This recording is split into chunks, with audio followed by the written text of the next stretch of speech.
हाय student, आज आपण चौथा टॉपिक सायन्सचा सुरू करणार आहोत. Nutrition in a living organism. याचा मराठीत अर्थ आहे सजीवातील पोषण. आता पहिल्यांदा न्यूट्रिशन म्हणजे काय, पोषण म्हणजे काय. सजीवाच्या शरीरामध्ये पोषण द्रव्य घेऊन त्याचा वापर करणे आणि त्यापासून ऊर्जा मिळवणे, या प्रक्रियेला आपण पोषण म्हणता येईल. विविध प्रकारचे काम आपण या ठिकाणी करतो. मग ते काम करण्यासाठी आपल्याला एनर्जी लागते आणि ही एनर्जी आपल्या अन्न द्रव्यामधून, अन्न पदार्थातून मिळत असते. So first we have to discuss about the nutrition. Nutrition means पोषण. मग न्यूट्रिशन याचा मीनिंग काय सांगतात आपल्याला definition. The process of taking in and using food which take place in a living organism is called nutrition. पोषण द्रव्ये सजीवांच्या शरीरामध्ये आतमध्ये घेणे आणि त्याचा वापर करण्याच्या प्रक्रियेला आपण पोषण असं म्हणता येईल. We have to take the food. Food is essential for doing the different activity. So when we take the food particles, then from these food particles we obtain the energy, and this energy is used for a different activity. Nutrition. So nutrition, nutrition is classified in two parts. Number first macronutrients and number two micronutrients. पोषण द्रव्याचे दोन प्रकार आपल्याला सांगता येईल. एक मॅक्रोन्यूट्रियंट, जे पोषण द्रव्ये शरीराला मोठ्या प्रमाणामध्ये लागतात, मोठ्या स्वरूपामध्ये आपल्याला घ्यावे लागतात. आणि दुसरा आहे मायक्रोन्यूट्रियंट, सूक्ष्म पोषण द्रव्य, जे कमी प्रमाणामध्ये आपल्या शरीरामध्ये असतील तरी जमतील. For example carbohydrate, protein, fats, vitamins, these are the macronutrients. These are the nutrients are necessary for body building. आपलं शरीर तजेलदार, शरीर चांगलं बनण्यासाठी कार्बोहायड्रेट, प्रोटीन, फॅट्स, विटॅमिन्स हे आपल्या शरीरासाठी महत्त्वाचे आहे. हे सर्वात जास्त म्हणजे मॅक्रोन्यूट्रियंट आपल्याला म्हणता येतील. मग यामध्ये आपल्याला समजून घ्यायचं आहे न्यूट्रियंटचं क्लासिफिकेशन दोन प्रकारात आहेत. There are two ways nutrition can be classified, macronutrient and micronutrient. after nutrition we have to start the types of nutrition. पोषणाचे प्रकार हा मुद्दा समजून घ्यायचा आहे. त्याच्या अगोदर न्यूट्रिशन इज इम्पॉर्टंट. हे पोषण द्रव्य का महत्त्वाचं आहे यामध्ये सांगता येईल. We get the energy when we eat the food particles. When we take the food particles inside the body, then these food particles are digested, and after digestion completed we obtain the energy. The cells produces the energy in the human body, and this energy is used for different activity. So nutrition is necessary for different activity. Look at this. Need of nutrition to supply the energy and for different work. Nutrition is important. Number two, growth and development of a human body. Growth and development of living organism, nutrition is important. Means we have to take the food particle. Plants, animals, all the living organisms take the food particle, because the growth and development of living organism is possible when we take the nutrition, when we take the food particle. आपण जर पोषण द्रव्य घेतले, अन्न पदार्थ घेतले, वनस्पती प्राण्यांनी अन्न घेतलं तरच आपल्या शरीराची वाढ होईल. त्यामुळे शरीराची वाढ होण्यासाठी आपल्या पोषण द्रव्य घेणं आवश्यक आहे. आपल्या ऊर्जा मिळवण्यासाठी आपण पोषण घेणं आवश्यक आहे. Number third, to replace damaged cells और टिश्यूज इन द बॉडी. आपल्या शरीरामध्ये, प्राण्यांच्या शरीरामध्ये मृत पावलेल्या जे पेशी असतील किंवा मृत पावलेले ज्या ऊती असतील, या डॅमेज झालेल्या ज्या सेल्स असतील त्या रिमूव्ह करण्यासाठी, रिप्लेस, बदलण्यासाठी देखील आपल्या पोषणाची गरज आहे, अन्न पदार्थांची गरज आहे.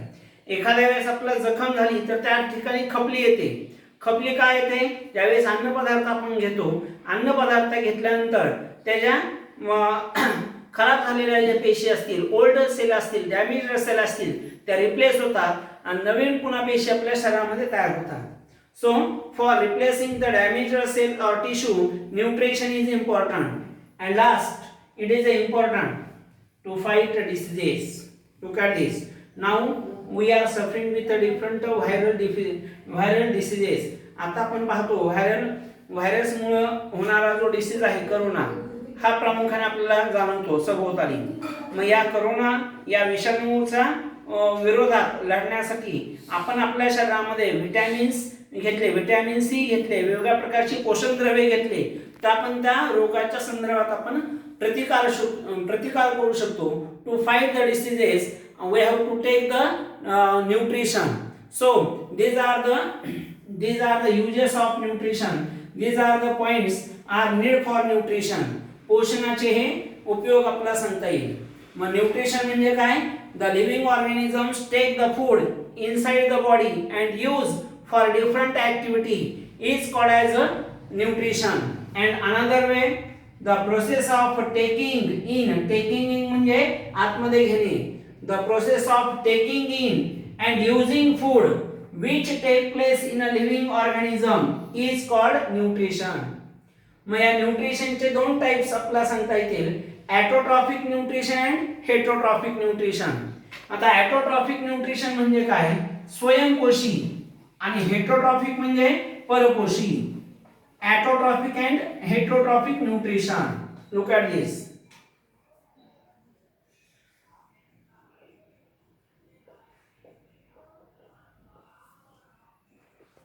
Autotrophic nutrition first and number 2 आहे heterotrophic nutrition. heterotrophic nutrition स्वयंपोषी आणि परपोषी. आता यामध्ये ॲटोट्रॉफिक न्यूट्रिशन म्हणजे स्वयंपोषी. मग यामध्ये काय सांगता येईल?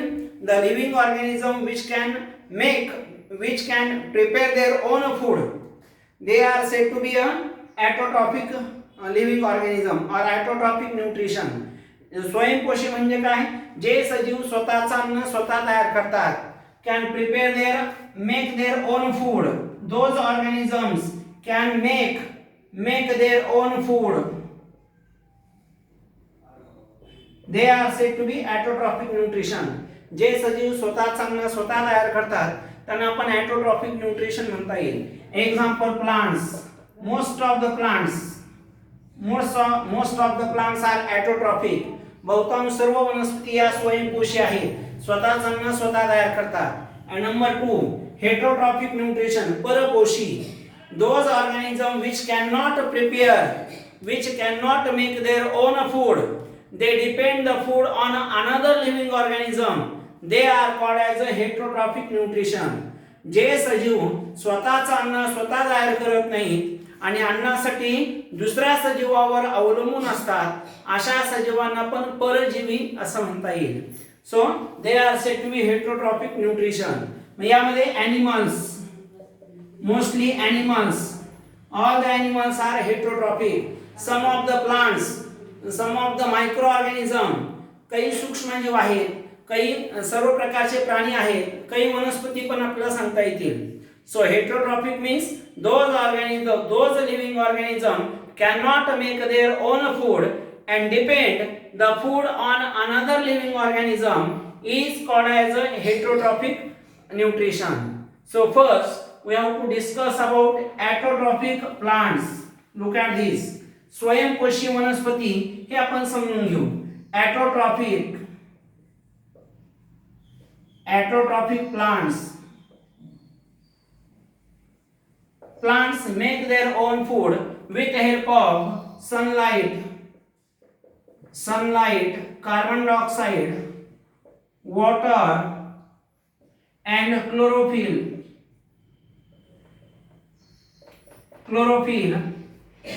Soil. These are the raw materials. Raw materials are necessary for production of food. So most of the plants can prepare their own food with help of sunlight, carbon dioxide, water, chlorophyll and soil. Chlorophyll is a pigment which is a green pigment which is present into the leaves of a plant.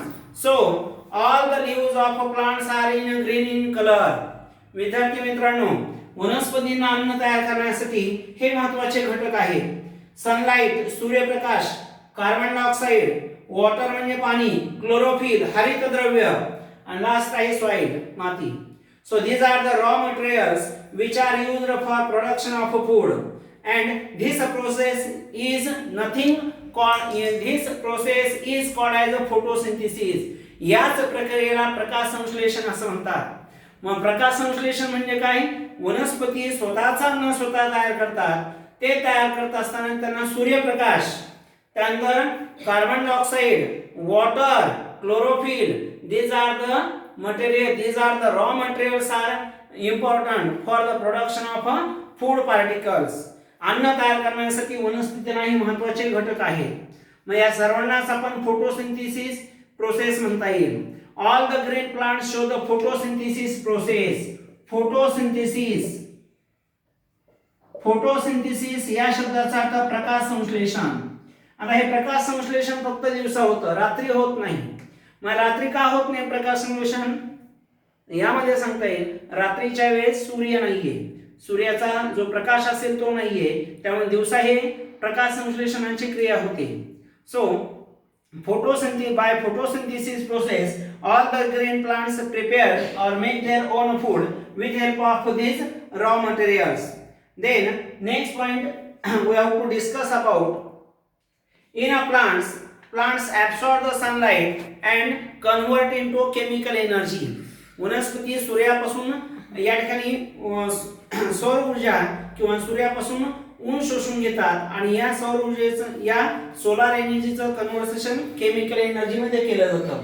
The food particles which are present in to the leaves. वनस्पती अन्न जे तयार करते, ही अन्न वनस्पतींच्या पानामध्ये तयार करत असते. मग यामध्ये स्टोमाटा हा एक महत्त्वाचा मुद्दा आहे. Stomata means the tiny holes which are present on the leaves, they are said to be stomata. वनस्पतींच्या पानावर अतिशय लहान लहान जे छिद्र असतात, त्या लहान लहान छिद्राला आपण स्टोमाटा असं म्हणता येईल.